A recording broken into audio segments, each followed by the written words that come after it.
What I've been arguing is we start with a state of orientation.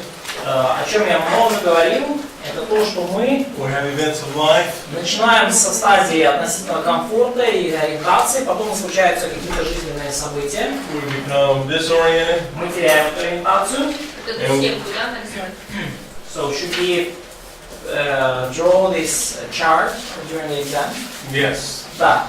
Yes. And then we will, with wisdom, we'll have a better understanding of life. И мудрость поможет нам в конечном счете получить более правильное представление о жизни. And that brings us to a new state of orientation. И это приведет нас на новый уровень сориентированности. Классная схема. Great chart. Now, as we look at Psalms, И глядя на книгу Псалмов, we saw that Psalms has this cycle. мы видим, что в книге Псалмов зачастую наблюдается вот такой своеобразный цикл. The Psalm has a pattern. То есть в Псалмах есть некая тоже как бы схема, закономерность. Now, all the Psalms do not have this same pattern. They don't have all the phases of the pattern. Но это не значит, что во всех Псалмах есть вся эта схема, все эти фазы. We looked at one Psalm that does. Но мы рассмотрели один Псалом, где есть все. And we looked at Psalm 88 that only is here. И где мы также рассмотрели Псалом 88 и 87, где только плач. So this pattern begins with lament. И эта схема начинается с плача. And the psalmist cries out for help. И там псалмопевец взывает к Богу о помощи. There's some type of promise in which God assures the psalmist of help. И есть некого рода обетование, когда Бог удостоверяет псалмопевца, вопрошающего в том, что помощь будет. It may be the Davidic covenant, or God's character, or some part of God's word. И это обетование может выглядеть как Давидов завет, это может выглядеть как некий атрибут божественного характера, либо просто часть из Божьего Слова. Then there's confidence, in which the psalmist then trust in the Lord. И потом появляется уверенность, фаза уверенности, в которой псалмопевец доверяется Богу. There's fulfillment. И есть исполнение. And here you see God deliver the psalmist, or the problem is now in the past tense. И когда мы видим, что Бог избавляет псалмопевца, либо проблема, которая когда-то говорилась в настоящем времени, теперь уже в прошлом времени. And then there's praise at the end. И в конце есть хвала. And the psalmist speaks of God's character. И псалмопевец говорит в конце о характере Бога. So this is the pattern of Psalms. You need to remember this thing. Базовая схема псалмов, вам нужно об этом помнить. Lament, promise, confidence, fulfillment, praise. Плач, обетование, уверенность, исполнение, хвала. А я пам'ятаю, що ми говорили за хвалу, що ми виділяли її в окрему, типу, а там вдячність просто. Ми замість хвали вдячність. You said that the praise is basically a separate kind of psalms, and here we have more of like thankfulness. Okay, I'm sorry. So yeah, so this is thanks. Да, Yeah, so это this is больше thanks. как благодарность. And then there are also praise psalms. И также есть особый вид псалмов, который не соответствует этой схеме, это псалмы хвалы. So thanks is for what God has done in fulfilling His promise. И благодарность это за то, что Бог исполнил, сделал при исполнении своего обещания. And praise is about praising God for who God is. И хвала это уже больше восхваление Бога за то, кто Он есть. Ну, can I simply explain it? Like faith, God's face and God's hand. Ну, если по-простому объяснить, да, то когда речь идет о хвале, мы как бы смотрим на Божье лицо, да, ну, в метафорическом смысле, мы смотрим на то, кто Он есть, когда благодарность, мы смотрим на Божью руку, да, что Он сделал. Вот, поэтому в этом разница. So remember that the Psalms are divided into 5 different books. И помните, что псалмы разделены на 5 томов. And there's usually an introductory psalm to those 5 books, and there is a concluding psalm. И обычно в каждом томе есть вступительный псалом и заключительный псалом. Also remember that The way Hebrew poetry is translated into other languages is through parallelism. И также помните, что еврейская поэзия на другие языки в основном переводится благодаря обильному использованию параллелизмов. And you may have a little brief psalm to do some parallel work. И, возможно, на экзамене вам будет дан небольшой короткий псалом, чтобы вы там упражнялись в ваших параллелизмах. So remember those 4 types of parallelism. Поэтому помните эти 4 типа параллелизма. 3. 4. Эмблематические 4. Там еще подпункты, да? Подпункты надо? Should we remember sub-points in synthetic parallelism? No. Нет, нам не надо. I mean, yes, but not for the test. Ну, как бы, помнить вообще надо, но не для экзамена. So in Proverbs, what are the 3 stages of orientation to life that lead to wisdom? Oh, no, I'm sorry. So what's the general theme of Proverbs? Какова ключевая тема или книги притч? Какая ключевая схема книги притч? Да, ключевая тема, лучше тема книги притч. А? Причины страданий. Ні, життєвий Притч. Three Трехчастная. Поведение последствия. Character, behavior, and consequence. Very good. Характер, поведение, последствия. Yeah.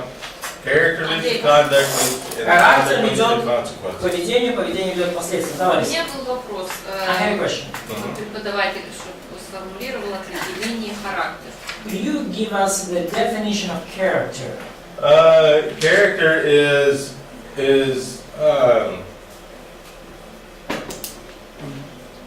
interesting.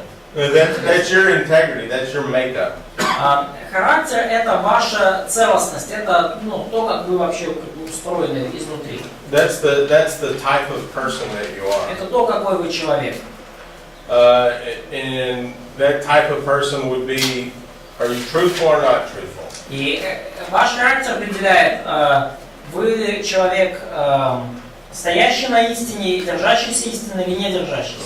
Faithful or not faithful? Верный или неверный. How do you speak with other people? Как вы общаетесь, как вы говорите другим людям.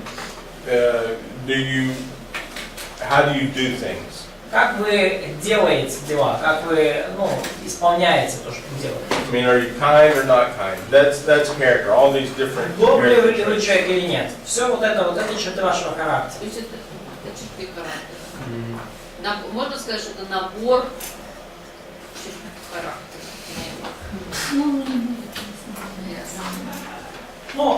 So basically character is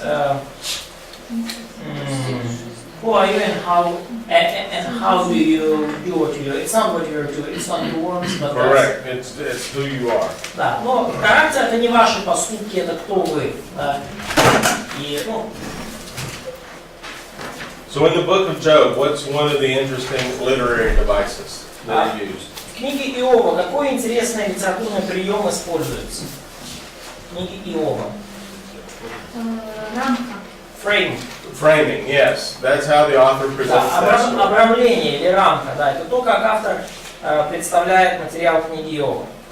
He frames the poetry with a prose beginning and a prose ending. Он обрамляет поэтическую часть поэтическим блоком в начале, прозаическим блоком в начале и прозаическим блоком в конце. Now in Job, what are the 4 characteristics of evil that we observe? В книге Иова какие 4 характеристики зла мы видим? Какие 4 истины о зле? Бог контролирует, ограничивает зло.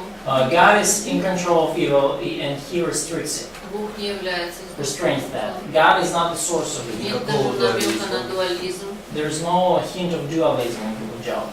Very good. Очень хорошо. Yeah. Does that get all 4 of them? Характеристика. Three is the. Бог контролирует. God is in control. Yeah. Не, вот это Що рішення, що основна увага сфокусована на Божому характері. So the God's character is answer on the question of evil. Is it right? God limits the effects. Итак, во-первых, Бог ограничивает распространение зла. Пределы зла.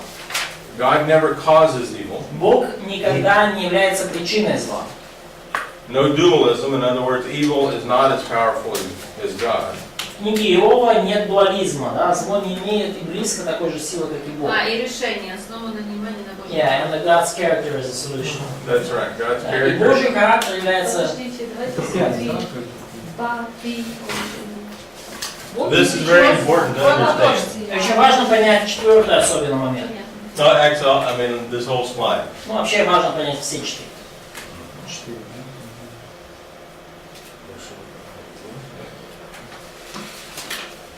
Бог ограничивает, Бог не есть причина, нет дуализма и Божий характер как решение.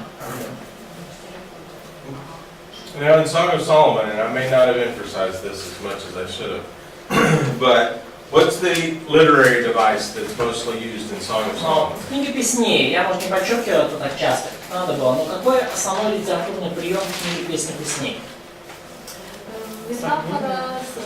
Metaphor, comparison, Correct. It's poetry, so metaphor is used. Да, метафора используется. What I'm looking for is first person.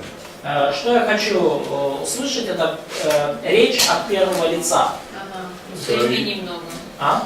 Местоимений. Речь от первого лица. And so that makes the story more personal. То есть не просто много местоимений, но когда я, не он сказал, да, а просто я. И это делает более личным историю. И хор.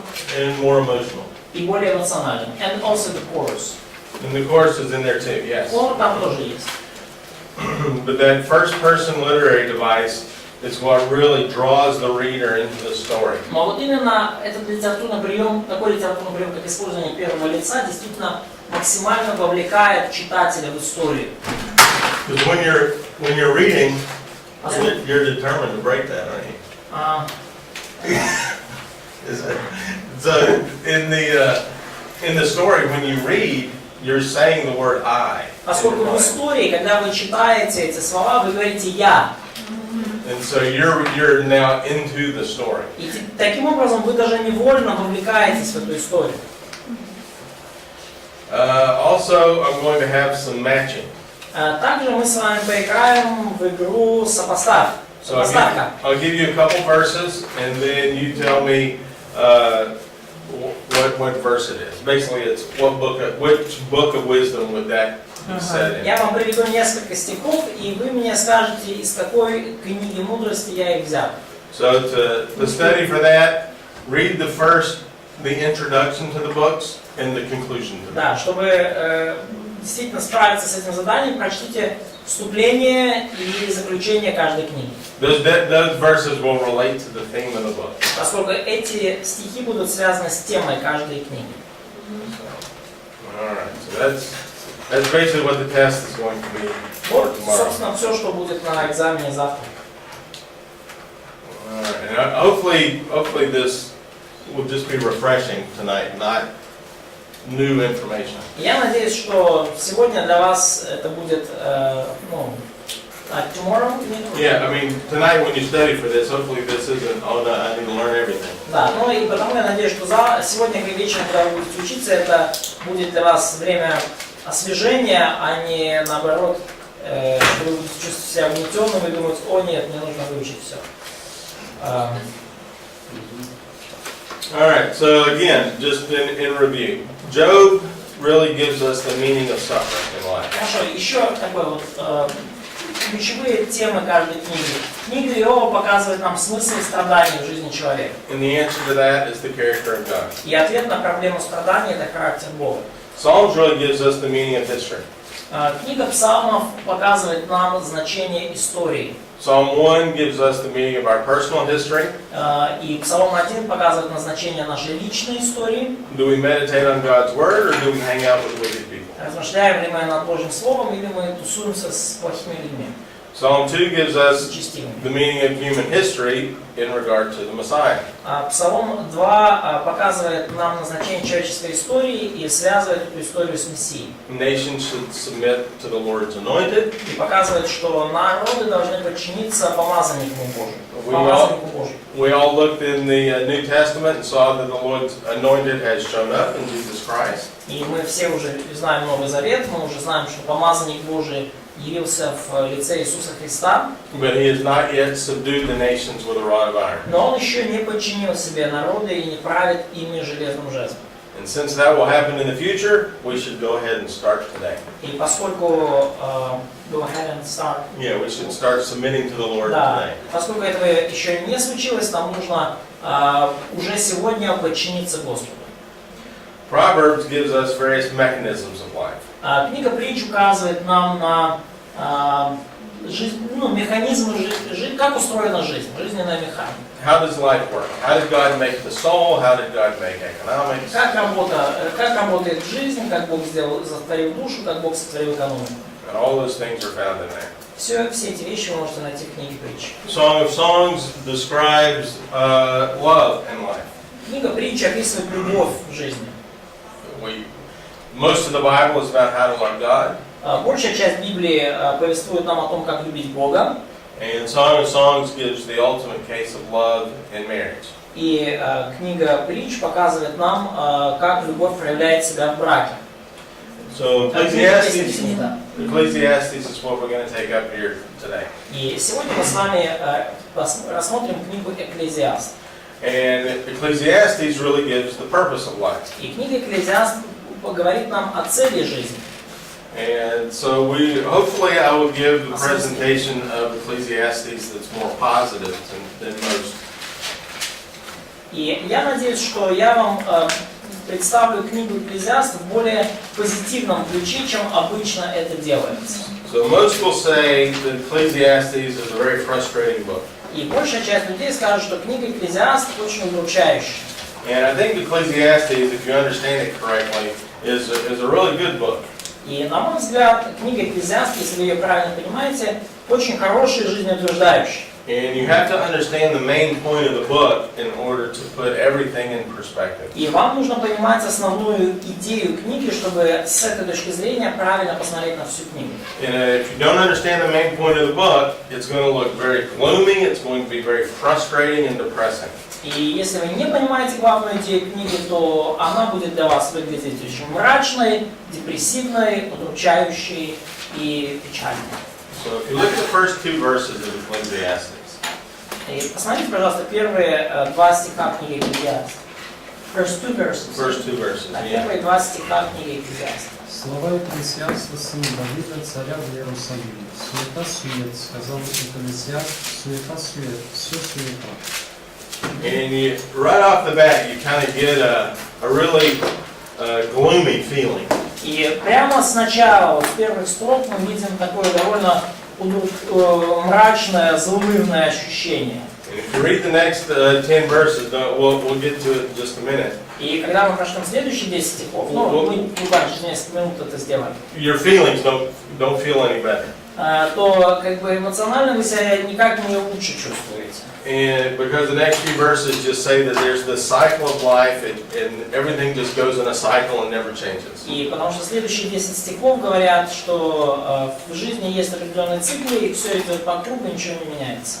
And so starting off with that first paragraph, you may be very disoriented. И потому, если вы начнете понимание книги с этого первого абзаца, то вы реально собьетесь с понимания правильно, вы дезориентируетесь. However, Ecclesiastes should be a very uplifting book. Но, тем не менее, книга Экклезиаст должна быть очень воодушевляющей. Hopefully, as you get through this book, you'll be very happy about what's happening in your life.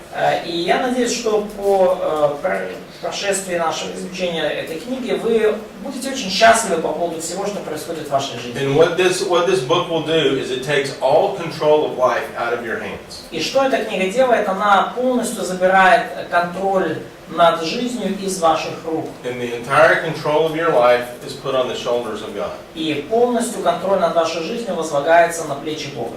In other words, you don't have to come up with a meaning for your life. Иными словами, вам не нужно придумывать смысл вашей жизни. God's going to do that without you. Бог сделает это и за вас. And that should be very comforting. Да, это должно вас сильно утешить. And now, right off the bat, particularly for young people, that's not very comforting. И, может быть, прямо сразу скажу, что для молодых людей это может быть и не очень утешающе. Because they want to determine their own meaning. Поскольку молодые люди хотят сами определить смысл жизни. They want to go find themselves. Они хотят найти себя.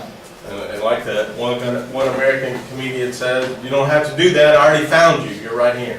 Да, American Comedian. Yes. Да, как сказал один американский комик, тебе не нужно находить смысл жизни, я уже нашел тебя, он здесь. His dad said, I found you, you're here, you have no job, and you're in my house. Да, это как отец говорит сыну, я тебя уже нашел, ты мой сын, у тебя нет работы, ты живешь в моем доме. Я нашел тебе смысл жизни. So, God has already found us. Бог уже нашел нас. And God has already determined the meaning.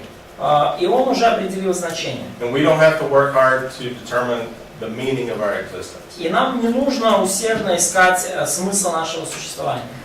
So, this is one of the greatest questions of all life, is what's the meaning of my life? И это один из величайших вопросов в жизни. В чем ее смысл? And you'll see this, if you go to the movies, you'll see this big question. I've got to find meaning in my life. И когда, если вы смотрите там фильмы или общаетесь с людьми, вы видите этот большой вопрос. Люди говорят, я должен найти значение, цель, смысл моей жизни. And this seems to be just a huge mystery for everybody. И кажется, что для всех людей это какая-то огромная тайна. And notice in those movies, God's never mentioned usually. И обратите внимание, что в этих всех фильмах Бог никогда не упоминается. And if God is not mentioned, there is no meaning. И если Бог не упоминается, то тогда получается, что смысла и нету в жизни. And so that one point alone makes life very wonderful. И wonderful? Wonderful. Да. Одно это делает жизнь чудесной. Is God has it handled, and you don't really have to look for meaning. Тот факт, что делает жизнь чудесной, это то, что Бог держит все в своей руке, и вам не нужно самому искать смысл своей жизни. Now, historically, the church has ignored this book quite a bit. И исторически мы видим, что церковь эту книгу во многом игнорировала. Or it uses this as an example of how people think who are apart from God. Или использовала как пример того, как люди мыслят в отрыве от Бога. So this book is usually used as a negative example. Поэтому эта книга обычно используется как плохой, негативный пример. Вот так не надо. But it is part of Scripture. Но тем не менее, это часть Писания. The first part of life, or the first part of the book, asks the question, "What's profitable?" И первая часть книги задается вопросом, что же приносит пользу? And in fact, verse 3 asks that question. What profit does a man have in his work? Третий уже первой главы задает этот вопрос. Что польза человеку от всех его трудов? And I would say that this book answers the question. И я бы сказал, что эта книга отвечает на этот вопрос. Now, one of the recurring themes of this book is pleasure. И одна из повторяющихся тем этой книги – это удовольствие. And the author's going to say throughout the book that I recommend pleasure. И автор на протяжении всей книги регулярно повторяет: я рекомендую вам обратить внимание на удовольствие, на наслаждение. And in fact, the Jerusalem Talmud actually has a saying that goes this way. И в Талмуде еврейском есть даже выражение, которое так звучит. Every man must render an account before God. Каждый человек предстанет перед Богом и даст ему отчет. Of all the good things he had in life and did not enjoy. И даст отчет обо всем хорошем, что у него было в жизни и чем он не наслаждался. And that may be part of the evaluation throne. И это может быть частью вашей оценки вашей жизни Богом. God gave you things to enjoy, and the question is, did you enjoy them? Бог дал вам много вещей, которыми вы можете наслаждаться. И вопрос к вам: наслаждались ли вы ими? Or were you too worried about making a meaning for yourself? Или вы слишком были заняты тем, чтобы найти смысл своей жизни? As a matter of fact, yesterday I think marriage is one of those wonderful things to enjoy.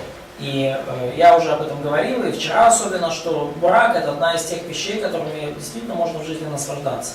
Now, in fact, Ecclesiastes was required reading for the third day of the Feast of Tabernacles. И вообще есть такой факт, что книгу «Экклезиаст» предписывалось читать на третий день праздника Кущ, праздника шалашей. So if you remember the Jewish calendar, we start off with Passover. Если вы помните еврейский календарь, то начинается он с Пасхи. And a couple months later we have Pentecost. И несколько месяцев спустя у нас Пятидесятница, And in the fall we have Tabernacles. И осенью праздник шалашей, праздник Кущ. So we have what's related to the first Advent. И мы видим что-то, что связано с первым пришествием Христа, What's related to the church, что-то связанное с церковью, and what's related in the fall, which is the second Advent. и что-то связанное с вторым пришествием Христа. Это вот, то, что происходит осенью. So the Feast of Tabernacles was, there was plenty of rejoicing, plenty of happiness, Поэтому на празднике Кущ было много веселья, много радости. because it did anticipate the millennial kingdom. Поскольку праздник Кущ, он предвосхищал в определенном смысле тысячелетнее царство. And in fact, Nehemiah 8:9, Nehemiah rebukes the people for crying during Tabernacle. И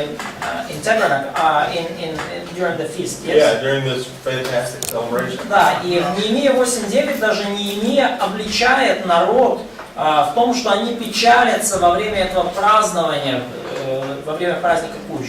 So this book should not contribute to the weeping and mourning. Поэтому эта книга никак не должна побуждать нас к плачу, скорби и печали. This book should not give you a feeling that your life is a lost cause. И она не должна пробуждать в вас такое чувство, что ваша жизнь просто пустая и ни на что не годна. This is a book about seeing life in balance. Это книга о сбалансированной жизни. It's about seeing life in its proper perspective. Это книга о том, как видеть жизнь с правильной точки зрения. One of the goals in life is that there should be pleasure. Одна из целей жизни в том, чтобы иметь в этой жизни удовольствие. But also in life there should be work. Но также в жизни должен быть труд. Life is not worthless. Жизнь не бессмысленна, она не бесполезна. It's very meaningful. Жизнь наполнена смыслом и значимостью. And because of that, you should enjoy it as you go along, everything that's involved. И по этой причине вы должны наслаждаться каждым днем вашей жизни и всем, что в ней происходит. One of my professors was Dr. Ron Allen. Доктор Рон Аллен был одним из моих профессоров. And he looked back to the Feast of Tabernacles. И он Yeah, into the history, to the Feast of И он Tabernacles. исследовал историю праздника Кущ. And what people did was they built a tent in Jerusalem and they lived there for the week. И что делали люди в это время? Они ставили кущи, шалаши, палатки в Иерусалиме и жили там неделю. And he said, enjoying eating a cookie in a tent may be one of the most profound acts of worship. И то, что он говорит, что наслаждение там какой-то пищей, печеньками в шалаше, это, наверное, одно из самых глубоких проявлений поклонения. And this act of enjoying God in a very simple environment really brings out Ecclesiastes. И вот эта идея, наслаждаться Богу в очень простой, незамысловатой обстановке, это как раз-таки одна из базовых тем книги «Экклезиаст». And he ends his commentary on Ecclesiastes with the question, is the coffee on yet? Is the coffee on? Is the coffee ready? Да, и он заканчивает свои комментарии по книге «Экклезиаст» вопросом, готовы ли кофе? Что готовы ли? Готов ли кофе? Готов ли кофе? В конце, да? So hopefully, at the end of this book, you can enjoy your coffee with greater meaning. Поэтому я надеюсь, что в конце сегодняшнего дня вы сможете насладиться своей чашкой кофе, и вы увидите в этом куда большую значимость, чем обычно. So we're going to come at this from a very positive perspective. Мы поэтому будем смотреть на эту книгу с очень такой позитивной точки зрения. Я чув таку думку, перший раз чую, що наш смысл жизни наслаждаться. То есть... Ты первый раз это слышишь? Да. Окей. То есть, і Молодой. те, що я чув до цього, це типа смисл життя в тому, щоб ну, якби бійся Бога і чини його заповіді, и треба прославлять Бога, це наш смысл жизни. На основании этой книги, да, ты имеешь в виду? Или вообще? И вообще, и на основании этой книги тоже. So that you're probably the first one I hear. He says that enjoying life is the main purpose in life, and because all the times I've heard the discussions about that book and like about the life meaning in general, people were quoting like the last verse, like fear God and do His commandments. So that was. Now we're going to get to that last verse because that's the key to unlocking the whole book. И мы доберемся до этого последнего стиха книги, потому что это ключ ко всей книге, да? Нет, это бойся Бога и заповедь Его соблюдай.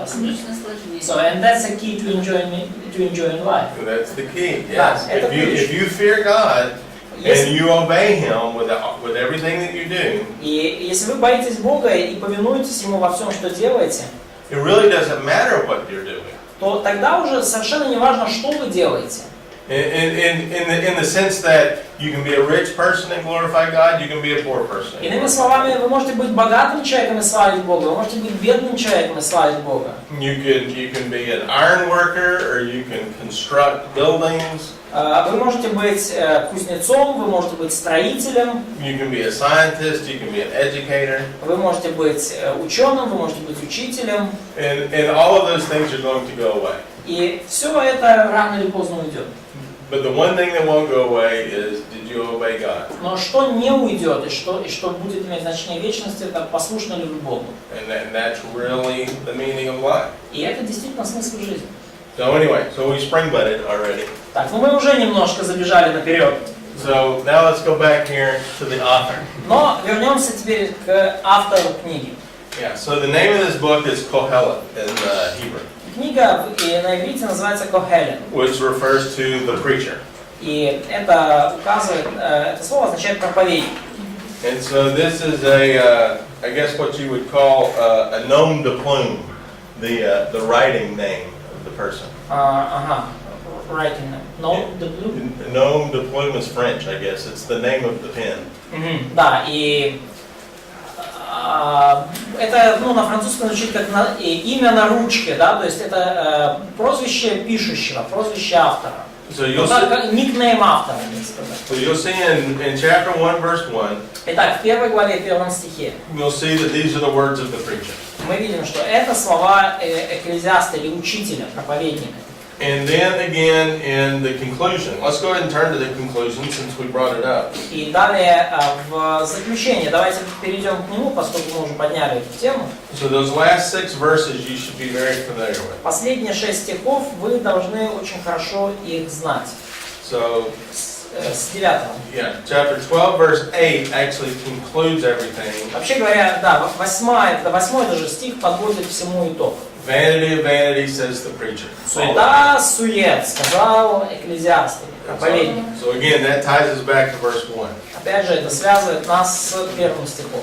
But then again, we notice the name of the writer in verse 9 and verse 10 once again. Но далее в 9 и 10 стихе мы снова видим имя автора. So it says, somebody read verses 9 and 10 there. Прочтите кто-то, пожалуйста, 9 и 10 стих. 12 глава, 9 Кроме 10 and 11, yes?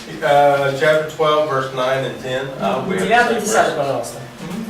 Кроме того, что Экклесиаст был мудр, он учил еще народ знанию. Он все испытывал, исследовал и составил много притчей. Старался Экклесиаст приискивать изящное изречение и слова истины, написанные верно. So not only was he wise, but he did a lot of things. He taught people things. Не только Экклезиаст был мудрым, но также он многое сделал и много чему людей научил. So notice that I'm not arguing that life should be a lazy life. Поэтому я не пытаюсь, говоря о наслаждениях и удовольствиях, сказать, что жизнь должна быть такой ленивой, да, бездеятельной. In fact, your life should be full of work and full of accomplishment. На самом деле ваша жизнь должна быть полна работы и достижений. You just need to put those accomplishments in their proper perspective. Вам просто нужно смотреть на эти достижения с правильной точки зрения. So someone go ahead and read then those last 4 verses, 11 through 14. И кто-то прочтите последние 4 стиха с 11 по 14. Слова мудрых, как иглы, и как вбитые гвозди, и составители их от единого пастыря. А что сверх всего этого, сын мой, того берегись. Составлять много книг конца не будет, и много читать утомительно для тела. Выслушаем сущность всего. Бойся Бога и заповеди Его соблюдай, потому что в этом все для человека. Ибо всякое дело Бог приведет на суд, и все тайное, хорошо ли оно или худо. And so there's our ending to this book. И это концовка данной книги. In other words, there's going to be a lot of pressure to work really hard and to find your own meaning. A lot of pressure in life. Да, иными словами, в жизни будет много давления, и вам придется много трудиться, и во всем этом найти значение и смысл этого труда. But really the key is just simply obey the Lord. Но ключ в жизни действительно прост. Повинуйся Господу. And the Lord is going to then evaluate what's good or bad. И Бог тогда оценит, что хорошо и что плохо. So again, this is another way of saying the same thing we've been talking about these 2 weeks. И это еще один способ сказать то же самое, о чем мы говорили на протяжении 2 предыдущих недель. There should be focus on the Lord's character Что for нам the нужно meaning of your life. фокусироваться на Божьем характере, чтобы понять значение нашей жизни. And just trust that the Lord's going to do the right thing И with your life. доверять Богу в том, что Он поступит правильно с нашей жизнью. In chapter 12, verse 8, there, as we began this reading. И chapter 8, Chapter 12, verse 8. 12 глава, 8 стих, она заканчивается так, как мы и начинали. And it has an article with it, so this is the preacher. И здесь уже перед именем Экклезиаст поставлен определенный артикль. Это тот самый учитель. Да? Учитель как псевдоним. 8, 12:8. And so this is simply the author's way of identifying himself in the book. То есть, таким образом, сам себя автор определяет в данной книге. And so it comes from the Hebrew verb meaning to gather or to assemble.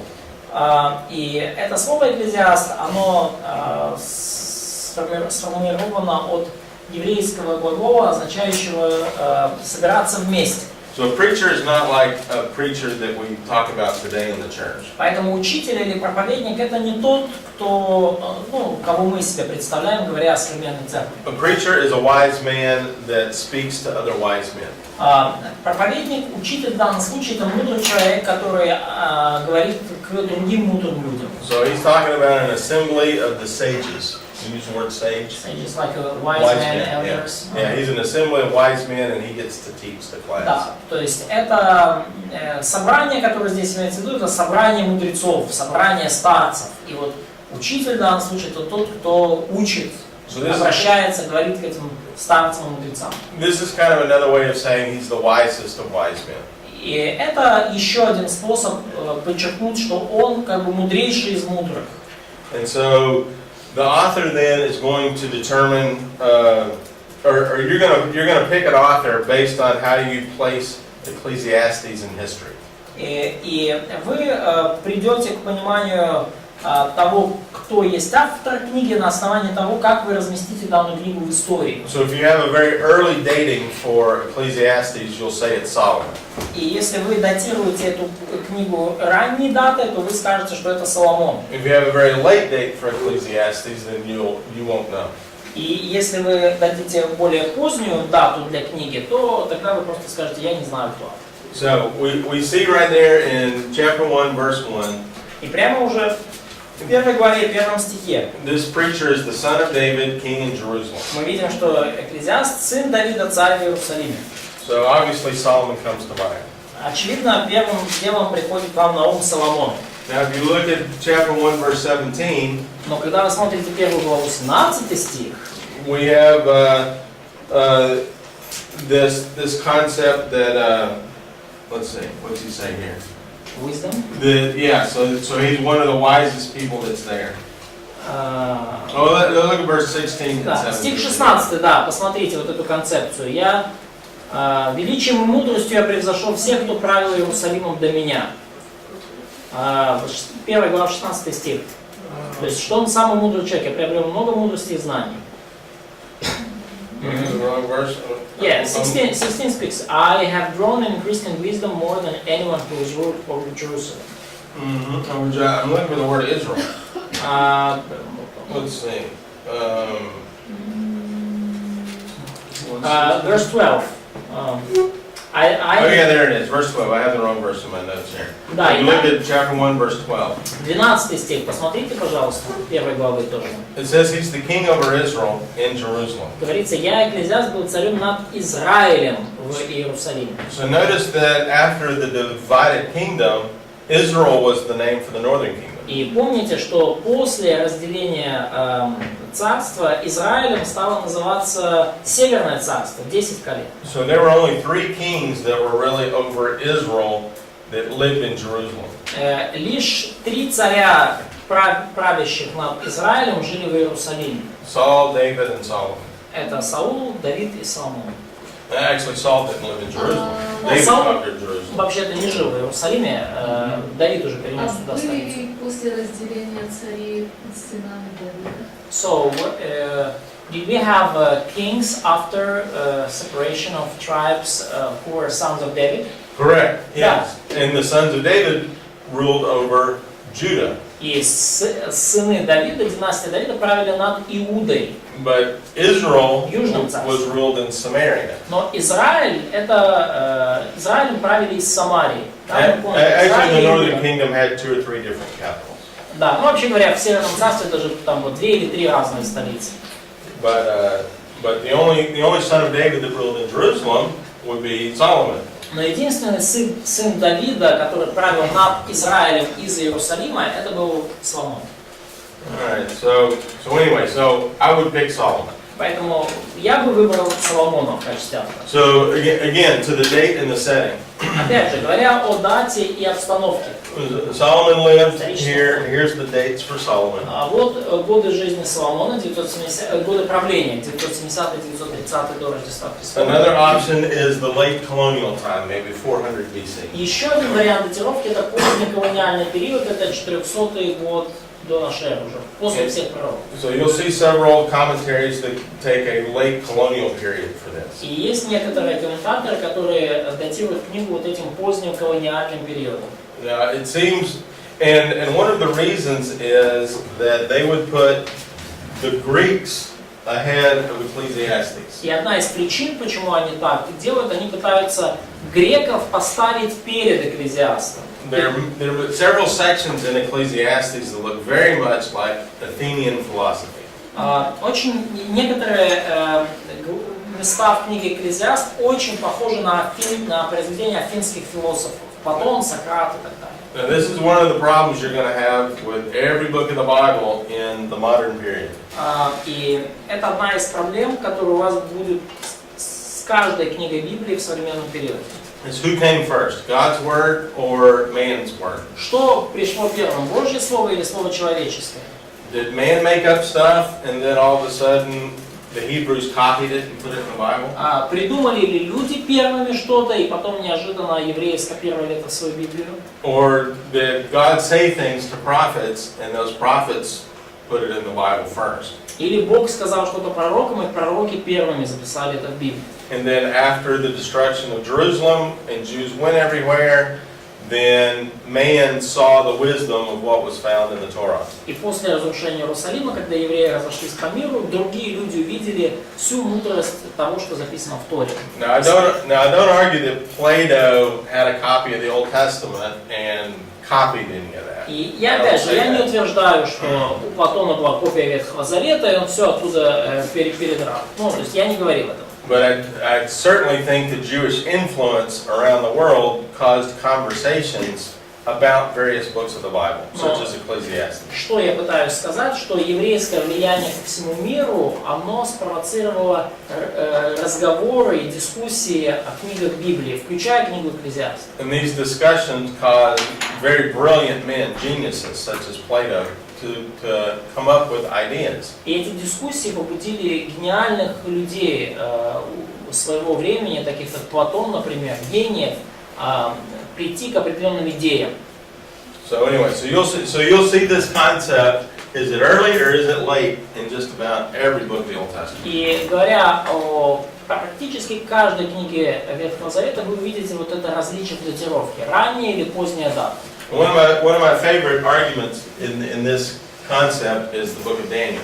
И один из моих любимых споров, да, вообще вот в этой категории датировки, это споры о датировке Даниила. Did Daniel write in the exile, or did Daniel write maybe 150 BC? Написана ли книга Даниила действительно в вавилонском изгнании или где-то там уже в 150 году до нашей эры? And the argument for Daniel is it had to be late because he could not have predicted everything so accurately. И аргумент за позднюю датировку таков, что там предсказаны будущие события, которые исполнились, и это невозможно, поэтому он должен был написать об этом после этих событий. So if we accept the early date of Daniel, then God actually predicted things through a prophet. И если мы принимаем раннюю датировку книги Даниила, тогда мы вынуждены признать, что Бог предсказал определенные события через пророка. And of course, intellectuals, they can't accept И, that. конечно же, высоколобые интеллектуалы просто не могут с этим смириться. So they change the date. И не могут это принять, и поэтому меняют датировку. So that's what I think is going on here. I think Solomon wrote this very early. Вот что, по моему мнению, здесь происходит. Я думаю, что Соломон написал эту книгу очень рано. And so Solomon took the throne very early, as we saw yesterday.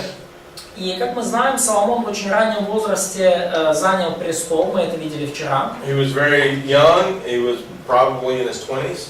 Он был очень молод в это время, ему, может быть, было там 20 с чем-то. He inherited a unified nation and a stabilized nation from his dad. Он наследовал от своего отца объединенную и уже стабилизированную нацию, стабилизированное государство. There's an incredible amount of prosperity.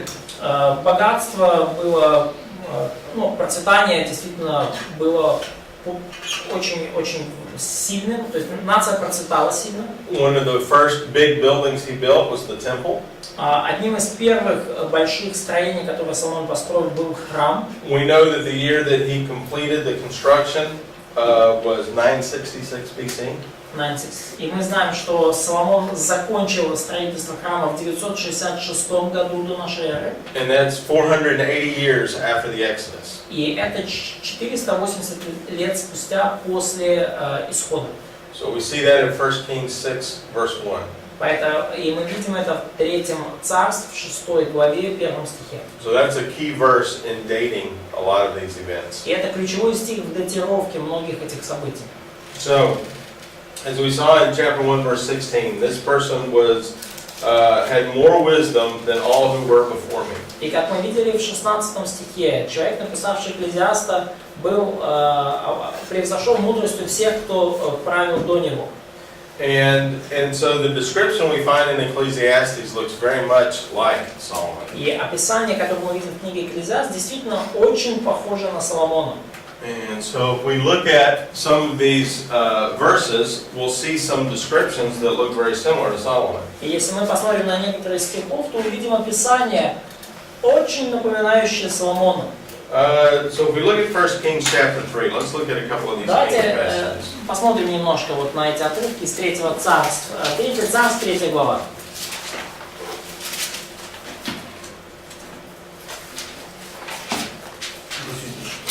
Третья Царств 10.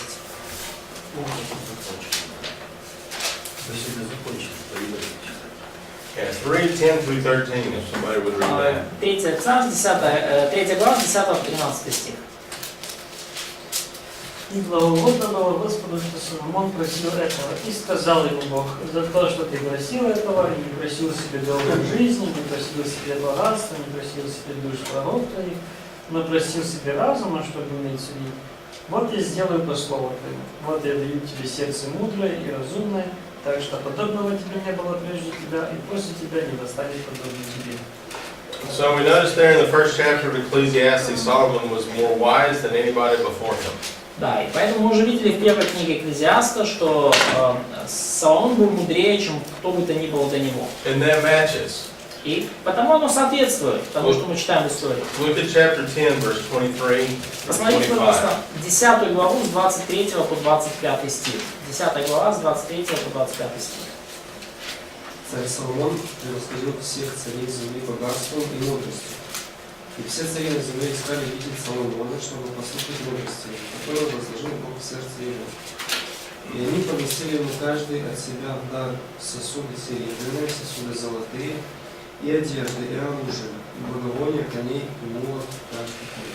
So, and then if you look back in verse 22, he had an international trade relationship with many people. И если посмотрите на 22 стих, то увидите, что Соломон установил продуктивные международные отношения со многими народами, и торговля процветала. Well, Ecclesiastes 2:8 says he gathered for himself silver and gold and special treasures of kings. И Экклезиаст 2:8 говорит о том, что я собрал себе серебро и золото и богатство царей и областей.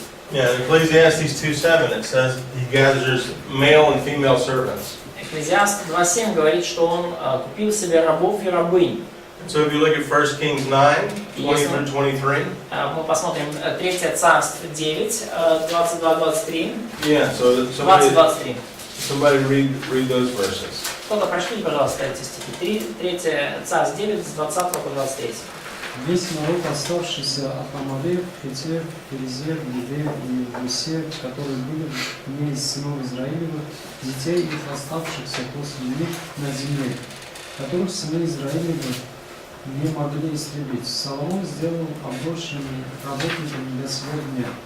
Сынов из Израилевых Соломон не делал работниками, но они были его воинами, его слугами, его вельможами, его военачальниками и вождями, его колесниц и его всадников. Вот главные представники над работами Соломона, управляющих народом, который производил работы, было 550. So if he had 550 men managing the slaves, he had a lot of slaves. Поэтому если у него 550 человек были лишь менеджерами, да, то есть управляющими над рабами, то представьте, сколько у него было рабов. And so we see here building projects. И мы видим здесь строительные проекты Соломона. He was a great builder. Он был великий строитель. In chapter 4 we see that he was a plant lover. He loved nature. А в 4 главе мы видим, что Соломон очень любил растения и вообще природу. And we read this yesterday about how many songs and how many proverbs he wrote. И мы также читали вчера о том, как много песен и притч написал Соломон. And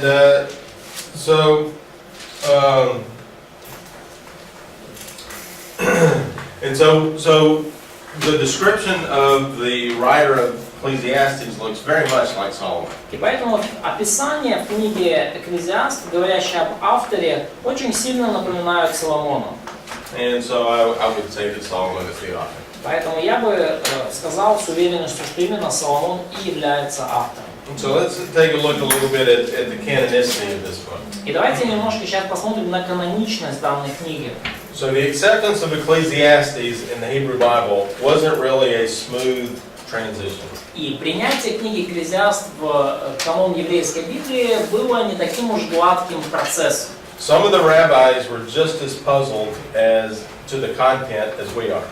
Некоторые раввины также терзались загадками, были озадачены содержанием книги, как и мы. At the Council of Jamnia, which is 90 AD, 90 years after the cross. 90 AD. И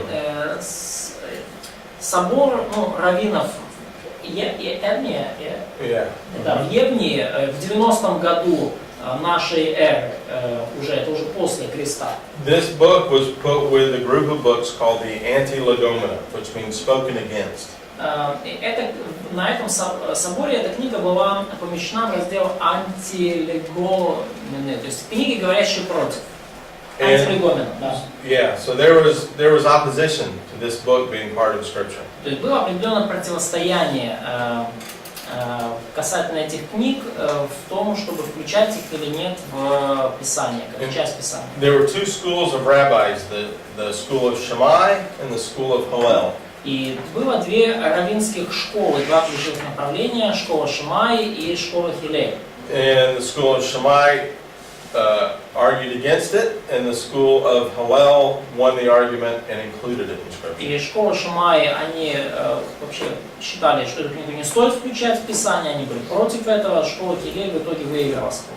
And questions among Christians continued for about 400 years after the cross. И вопросы и дискуссии среди христиан насчет этой книги продолжались где-то там 400 лет еще после креста.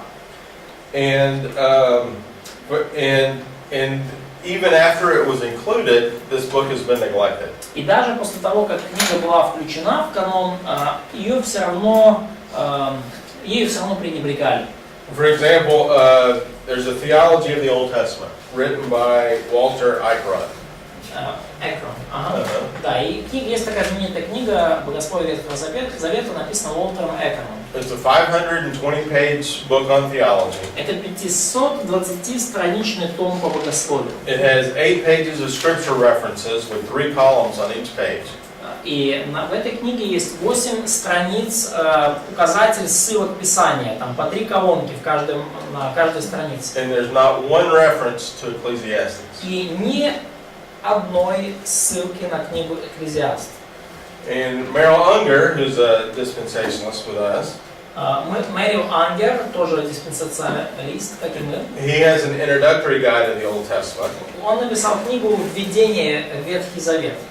And there's 410 pages in his Old Testament guide. И в его введении в Ветхий Завет 410 страниц. And he gives 2.5 pages to Ecclesiastes. И 2,5 страницы аж он уделил книге Экклезиаст. So there's not a lot of people that take this book very seriously. Поэтому очень многие люди воспринимают эту книгу всерьез. Now there's 4 good reasons that Ecclesiastes fits into Old Testament doctrine. И есть 4 хорошие причины, 4 основания, почему книга Экклезиаст прекрасно ложится и в канон, и прекрасно сходится с ветхозаветной доктриной. First of all, it should be treated as a unified whole. Первое, что книга является единым целым, и так ее надо воспринимать. Now, a lot of people come in here and they'll take a particular passage out and discuss that passage. И очень многие люди, они, конечно, брали отрывки из этой книги Экклезиаст и вели какие-то дискуссии на основании отрывка. For example, there's a great passage on old age in here. Например, в книге Экклезиаст есть замечательный отрывок, говорящий о пожилом возрасте. The first half of chapter 12 talks about old age. Первая половина 12 главы говорит о том, как выглядит жизнь человека в старости. And there's parts in here about being rich, and rich has its drawbacks. И также есть в книге Экклезиаст отрывки о богатстве, о том, что богатство имеет обратную сторону медали. But as we're going to go through this, we're going to see that there's a thread, there's a theme that goes all the way through the book. Но когда мы рассмотрим с вами книгу, мы увидим, что есть некая тема, которая проходит красной нитью через всю книгу. And so we should see this as in its entirety. Поэтому мы должны видеть книгу целиком. And secondly, this book emphasizes balance. И, во-вторых, эта книга подчеркивает важность баланса. For example, Proverbs has a tendency to overgeneralize. Например, в книге притч есть такая тенденция слишком обобщать жизнь. You know, a proverb says a righteous person does this, a wicked person does that. Например, в притчах часто говорится, праведный человек делает вот это, и нечестивый человек делает вот это. And it's very simplified. Все очень упрощено. Ecclesiastes now brings balance. Книга Экклезиаст приносит баланс. We're going to have a whole discussion on righteousness and a whole discussion on wickedness. Мы увидим очень такие полные, сбалансированные дискуссии и о праведности, и о нечестии. And a lot like Job, there's happiness is complicated. И точно так же, как в книге Иова, мы увидим, что счастье – это довольно сложная штука, и в жизни вообще все сложно. Now, thirdly, one thing we get from Ecclesiastes И третье, что мы видим в книге Экклезиаст, is there are limits on empirical understandings in life. это то, что есть границы эмпирического понимания в жизни, то есть познание через опыт. То есть Life is not just a bunch of experiments that we can observe. жизнь это не просто какой-то набор опытов, да, каких-то переживаний, через которые мы проходим. And we're going to see this phrase repeated over and over, life under the sun. Мы увидим снова и снова, как повторяется фраза «жизнь под солнцем». And I think one of the meanings of life under the sun is this is what I observe in the sunlight. И я думаю, одно из значений вот этой жизни под солнцем это то, что я наблюдал в свете солнца. Now, can you see the soul in the sunlight? Но можете ли вы увидеть душу во свете солнца? Can you see God in the sunlight? Можете ли вы увидеть Бога во свете солнца? No, all we can see is the material world. Нет, все, что мы можем видеть, это материальный мир. And so one of the whole points of the book of Ecclesiastes is let's not limit our understanding to just the things we can see. И одна из идей книги Экклезиаста в том, что давайте не ограничивать наше понимание лишь тем, что мы можем увидеть. And then finally, fourthly, there is this vanity concept. И последнее, четвертое, это концепция суеты. That as we live our lives, there is this tension in which we want there to be a conclusion. И когда мы живем нашу жизнь, то всегда есть у нас стремление к тому, чтобы было некое завершение, некий хороший финиш. We're not going to solve every problem in this life, but there will be a conclusion. Мы не сможем решить все проблемы в течение этой жизни, но рано или поздно в истории наступит завершение, заключение всего. So I think Ecclesiastes does belong in Scripture for several reasons. Поэтому я думаю, что есть несколько хороших причин, по которым Экклезиаст по праву занимает свое место в каноне Писания.